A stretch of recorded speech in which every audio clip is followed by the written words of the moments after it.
नमस्कार दोस्तों, मेरा नाम है शिव कुमावत और बड़े लंबे समय के बाद ये जो है ब्लॉग टाइप एक वीडियो लेके आए हैं।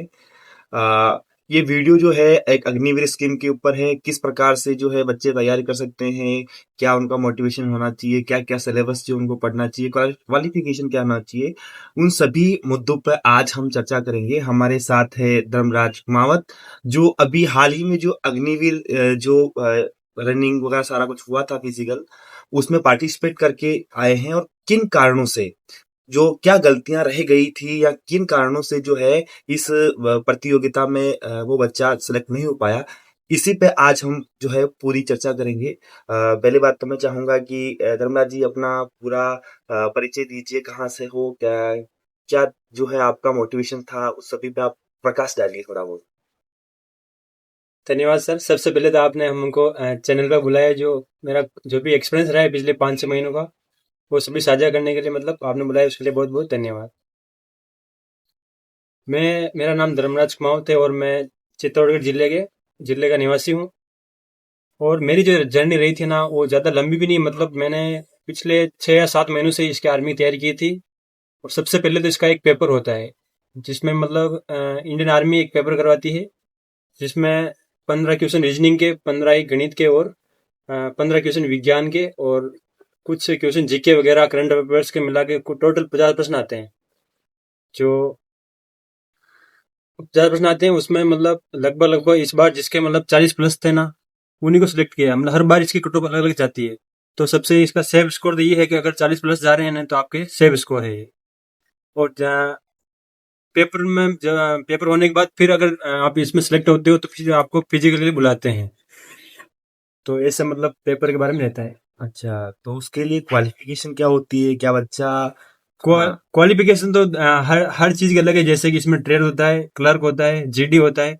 शायद जीडी के लिए 12वीं पास होता है, और ट्रेड में और क्लर्क में जाना चाहता है तो 8वीं 10वीं पास दोनों चलता है। अच्छा, ये जो अग्निवीर से जो सैनिक जाएंगे, वो उनका मुख्य काम क्या रहेगा? क्या वो बॉर्डर पे जाएंगे, उनकी जो पोस्टिंग होगी बॉर्डर पे होगी, या किसी अन्य जो घरेलू होते हैं या घरेलू जो चुनौतियां अपने को मिल रही है वहां पर उनकी पोस्टिंग होगी? इसके बारे में क्या जानकारी है?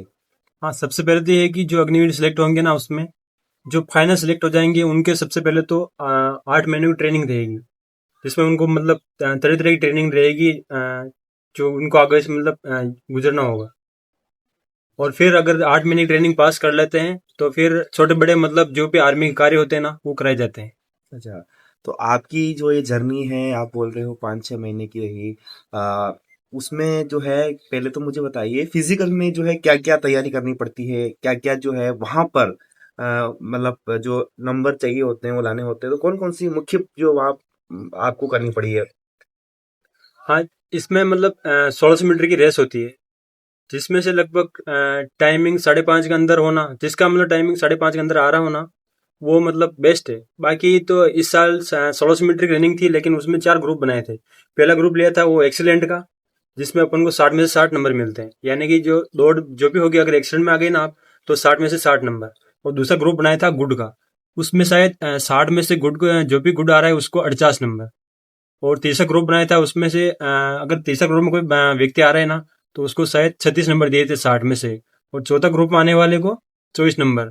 तो इनमें ध्यान रखने की बात यह है कि अगर जो पहला और दूसरा ग्रुप में आ रहा है ना, फाइनल कट ऑफ तक वही जाता है। क्योंकि बाकी ये फिजिकल में नंबर इतने कट गए तो फिर मेरिट तो ऊंची ही जाती है हर बार। तो इसमें इस प्रकार ग्रुप बने थे इस अच्छा, बार। रनिंग के अलावा और भी कुछ जैसे बिम वगैरह या ऐसे कुछ और भी क्या था उसमें, कैसे क्या मार्किंग रहती है? सबसे पहले तो जो जो रनिंग पास हो गए थे ना, उनको एक मतलब रेबिन वगैरह बांध दिए, और हर 4 ग्रुप के अलग अलग रेबिन थे। वो बांध के फिर मतलब अलग अलग, जैसे कि एक तो होता है हिप हॉप, होता है हिप हॉप से जैसे ही गुजरे, फिर होता है बिम का अगर 10 बिम लगाने हैं, उनकी मतलब काउंटिंग होती है आर्मी वालों की, काउंट के अनुसार अपन को 10 बिम लगाने होते हैं। और उसका अगर 10 बिम लगा देते हैं तो शायद 40 नंबर पूरे में से पूरे मिल जाते हैं।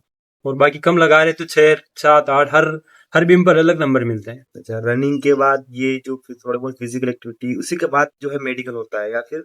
हाँ, अगले दिन होता है मीटिंग। अच्छा, तो आपको जो एक तो साथियों में कहना चाहूंगा कि हमारे साथ जो धर्मराज जी हैं उन्होंने रनिंग में एक्सलेंट मारा है, बाकी बीम वगैरह उन सभी में जबरदस्त प्रदर्शन रहा है इनका और एक्सलेंट मारा है।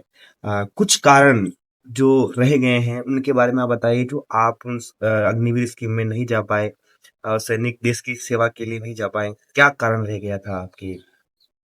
कारण तो ये मेन तो कुछ ज्यादा कारण नहीं थे, बस थोड़ा सा कारण था कि हाइट में कुछ पॉइंटों में मेरी सेंटीमीटर कम पड़ गई थी। मैंने पहले शायद मापी थी, मैं मापा मैंने घर पे देखा था, लेकिन मैंने देखा शायद 170 सेंटीमीटर चाहिए, वो तो हो रही है। लेकिन फिर जाके पता चला कि पॉइंट में कम पड़ रही है।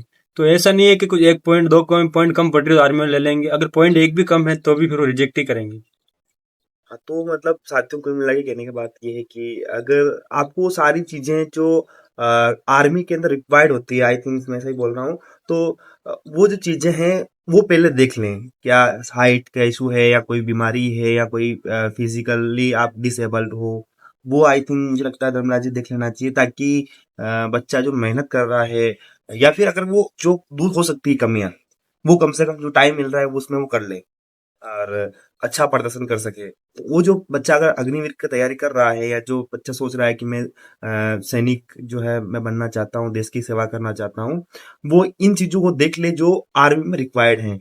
ऐसा नहीं कि आप जो है थोड़ा बहुत डिसेबल हो और आप सारी चीज मेहनत कर रहे हो कि हमें आर्मी जाना है जाना है, क्योंकि आप उसके लिए बने ही नहीं हो, तो जो है उसके लिए आप मेहनत मत करो, या तो फिर कुछ दूसरी चीज में अपना एफर्ट लगाओ। या फिर अगर छोटी सी कुछ मिस्टेक है तो हम अगर दूर कर सकते हैं तो उसको दूर कर लें, वो टाइम के अनुसार हम कर सकते हैं। और ये सारी चीजें हैं। और आपका क्या एक अलग एक्सपीरियंस रहा इस जर्नी में, जो आपने 6 महीने की जो पूरी ट्रेनिंग वगैरह, आपको जो है मैंने भी काफी देखा है कि काफी हार्ड वर्क प्रोसेस है ये, रनिंग वगैरह सारी चीजें, और जो एक तरीके का मोटिवेशन है, डिसिप्लिन होता है।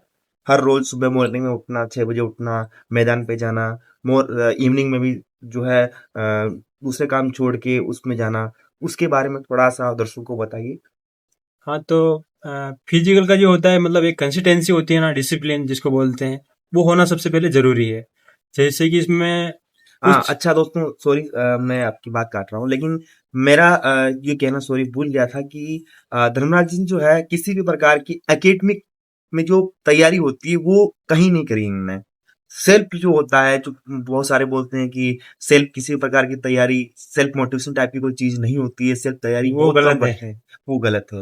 ये बिल्कुल जो है धर्मराज जी ने गलत साबित किया है। जरूरी नहीं कि आप अकेडमी में रहकर ही तैयारी करें, घर पर रहकर भी वो सारी चीज आप कर सकते हैं, लेकिन बस एक चीज और जो सबसे मोस्ट इम्पोर्टेंट है मेरे हिसाब से, वो है मोटिवेशन और सेल्फ डिसिप्लिन।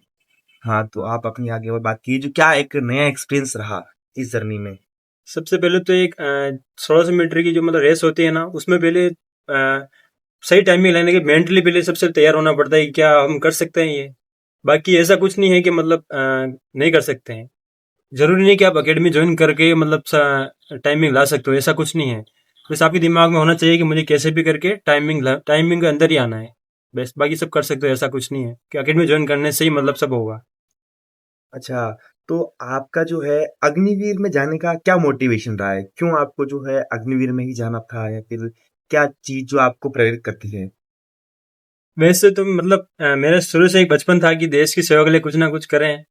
तो फिर पिछले साल मैंने पेपर दिया था ऐसे, मतलब पेपर तो ऐसे दे दिया था कि मतलब इन तैयारी नहीं थी मेरी, लेकिन मैंने कुछ कंपटीशन की तैयारी की थी, तो उसकी वजह से मेरे पेपर में मतलब अच्छा हो गया और मैं उसमें पेपर में सिलेक्ट हो गया। फिर मैंने देखा एक बार दौड़ भी लेते हैं और कुछ अनुभव प्राप्त करके आएंगे। तो फिर मैं देने गया था और रनिंग में मतलब एक्सीलेंट मारा था और बीम पूरे लगाए थे। शायद मैं थोड़ी सी हाइट कम पड़ गई, बाकी मेडिकल वगैरह फिर दूसरे दिन होता और जाता भी उसमें भी। हाँ, तो ये है धर्मराज जी जिन्होंने अपने बारे में, अपनी जर्नी के बारे में पूरा बताया, और किस प्रकार से जो है उन्होंने चुनौतियां उस समय उस समय जो है झेली, किस प्रकार से तैयारी करी, उन सारों के बारे में जो है आपको पूरा विस्तार से बताया। अगर आपके भी किसी प्रकार के कोई प्रश्न होते हैं, प्लीज हमारे कमेंट बॉक्स में कमेंट करिए और हमें बताइए। और धर्मराज जी के लास्ट क्वेश्चन कर लेते हैं। लास्ट प्रश्न हमारा ये है कि अब जो आपकी आगे वाली जर्नी रहने वाली है, ये सारी जो आपने 6 महीने प्रिपरेशन करी, सारी चीज जो आपने करी, उसके बाद नेक्स्ट स्टेप जो आप लेना चाहेंगे जीवन में, वो क्या होने वाली है? वही है कि जो भी अभी ये दौड़ा हुआ है उसमें कुछ सीख मिलेगी, और डिसिप्लिन और कंसिस्टेंसी भी इसमें मतलब फिजिकल तैयारी करने के बाद मैंने सीखी है। कहीं ना कहीं मैं कुछ भी जो तैयारी करेंगे ना उसमें मेरी बहुत हेल्प करेगी। धन्यवाद दोस्तों। मैं था शिव कुमार, और मेरे साथ हमारे साथी धर्मराज। बहुत बहुत धन्यवाद। आज का ये वीडियो यहीं खत्म करते हैं।